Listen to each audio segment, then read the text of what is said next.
नमस्कार साथियों, स्वागत है आप सभी का आपकी अपनी पाठशाला पर। मैं हूं अंकित अवस्थी। आप हैं मेरे साथ में एक ऐसी घटना का जिक्र करने के लिए जिसने समस्त भारतीयों को स्तब्ध कर दिया है। एक वीडियो है जो कि बहुत ज्यादा वायरल हो रहा है। उत्तराखंड का वीडियो है, धराली नामक जगह का वीडियो है।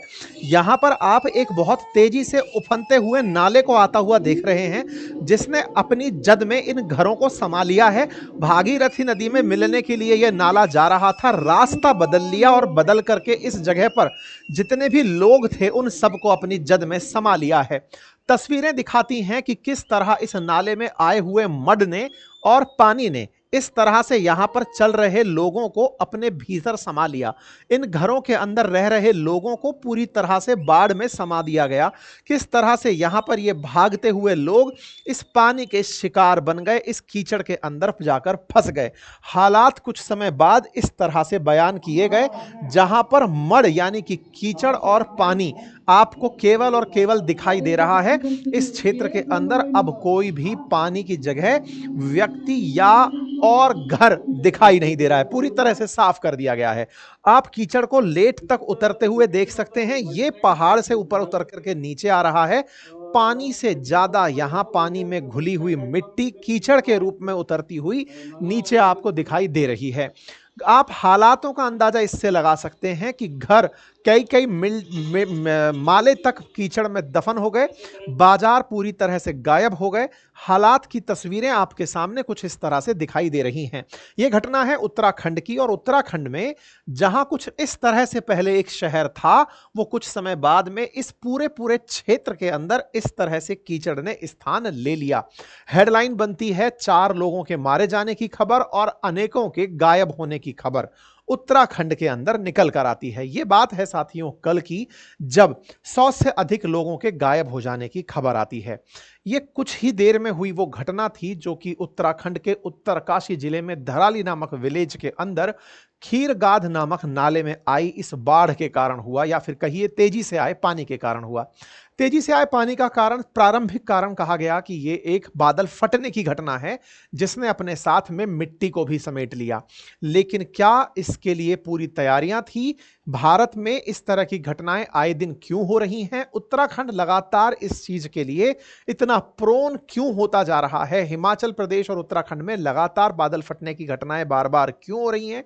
क्या भारत सरकार के द्वारा जो निरंतर प्रयास वहां पर कंस्ट्रक्शन के किए जा रहे हैं वो एक बड़ा कारण है? हिमालय से छेड़खानी या क्लाइमेट परिवर्तन? आज सारे कारणों पर विस्तार से विमर्श होगा, चर्चा होगी, क्योंकि इसको लेकर के देश के अंदर प्रमुख जो गणमान्य लोग हैं उनकी तरफ से संवेदनाएं आ चुकी हैं। यहां के मुख्यमंत्री ने अपनी तरफ से संवेदनाएं व्यक्त कर दी हैं। 100 से अधिक लोगों के लापता होने की खबरें आ रही हैं। बादल फटा, मकान उसके अंदर जमींदोज हुए। चर्चा है उत्तराखंड राज्य की। उत्तराखंड राज्य के अंदर जिला है उत्तरकाशी। उत्तरकाशी जिले के अंदर हर्षिल नामक जगह, और हर्षिल नामक जगह से गंगोत्री जाने का रास्ता शुरू होता है। इस जगह से ही 18 किलोमीटर दूर, असल में ये जो क्लाउड बस्ट हुआ है ये धराली एरिया में हुआ है। यहां से लोग गंगोत्री की यात्रा पर जाते हैं। 18 किलोमीटर दूर यहां से अब गंगोत्री रह जाता है। कहते हैं कि गंगोत्री से 18 किलोमीटर पहले आखिरी ये स्टॉपेज ऐसा है जहां पर आपको बढ़िया होटल्स, होम स्टे, तमाम सुविधाएं मिलती हैं। इसके बाद की चढ़ाई थोड़ी टफ है, इसलिए अधिकांश टूरिस्ट या सैलानी गंगोत्री जाने वाले इस क्षेत्र के अंदर पाए जाते हैं। उत्तरकाशी में इस जगह पर 3 जगह पहले भी ऐसे ही सुक्की टॉप, हर्षिल और धराली जहां पर यह घटना हुई है उसे देख सकते हैं। अब इसको एक बार के लिए आप मैप पर समझने का प्रयास कीजिए। मैप कुछ इस तरह से है,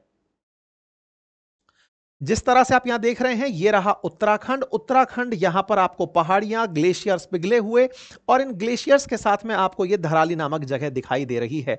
ये रहा वो खीर गंगा का नाला, खीर गंगा या खीर गंगा नदी जो कि भागीरथ की सहायक नदी है। उस नाले में आती हुई ये तेज गाद देखिए, ये किस तरह से चलती हुई ये गाद आ रही है, और इस मड ने अपने साथ में किस तरह से यहां पर आसपास बसी हुई बसावट को अपने अंदर ले लिया। असल मायने में ये पूरा की पूरा पानी आगे बह रही भागीरथी नदी में जाने वाला था। खीर गंगा नदी का पानी, यहां पर एक टर्न था, लेकिन इस टर्न ने टर्न को छोड़कर सीधा रूट अपना लिया। नदी से मिलने की इस नाले को इतनी जल्दी थी कि इसने इस रास्ते में जितने भी घर थे, जो लोग थे, उन्हें अपने में समा लिया।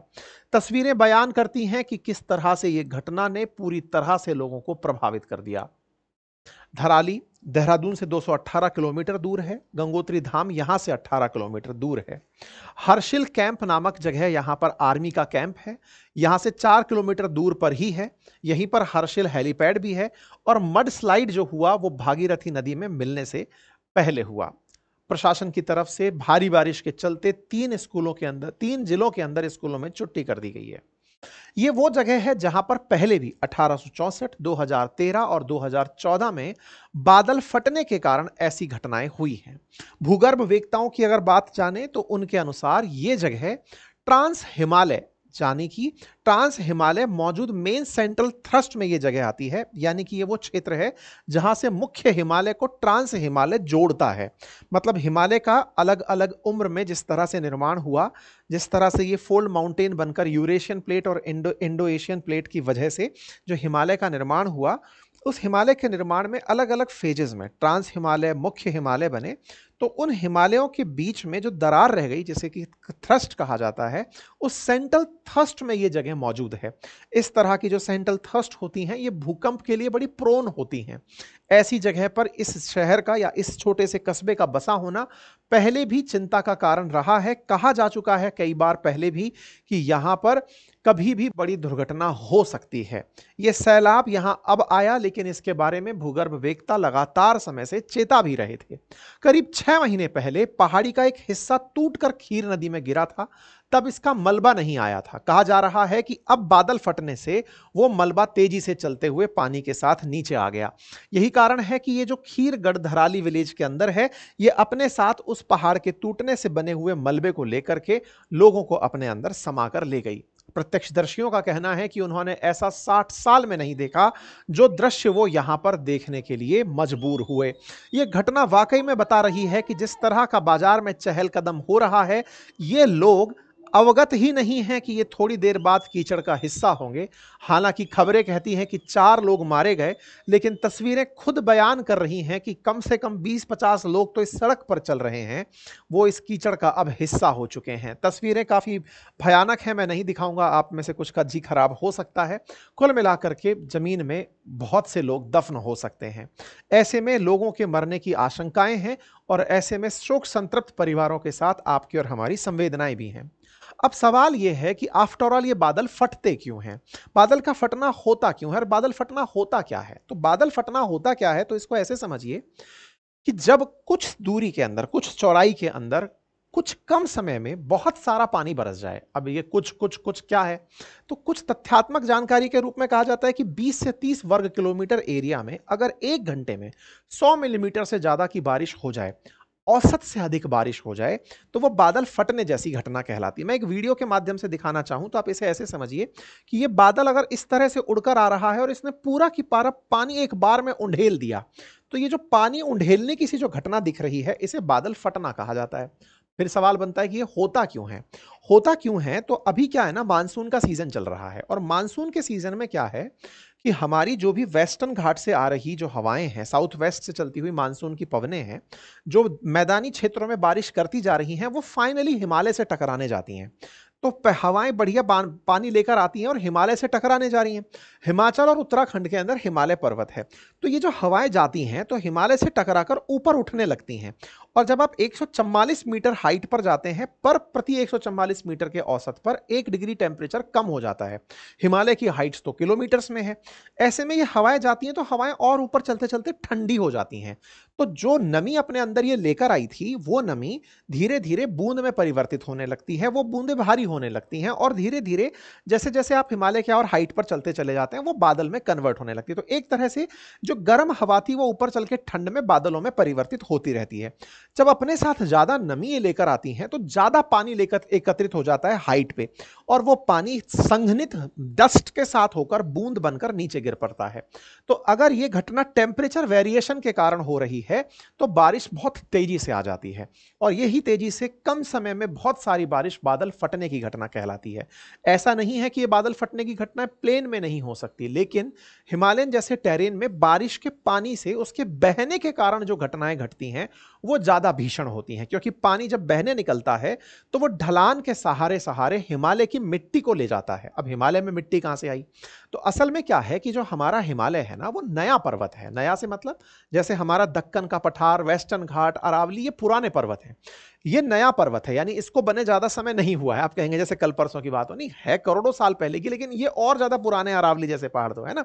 तो ऐसे में ये नया पर्वत है। नया पर्वत है तो इसमें टेक्टोनिक गतिविधियों से जब इसका निर्माण हुआ, तो जब वलित पर्वत के रूप में बना, तो इसमें जो समुद्र की मिट्टी है, कहा जाता है टेथिस सागर पहले यहां हुआ करता था, वो प्लेट क्रस्ट के रूप में ऊपर की तरफ चली गई।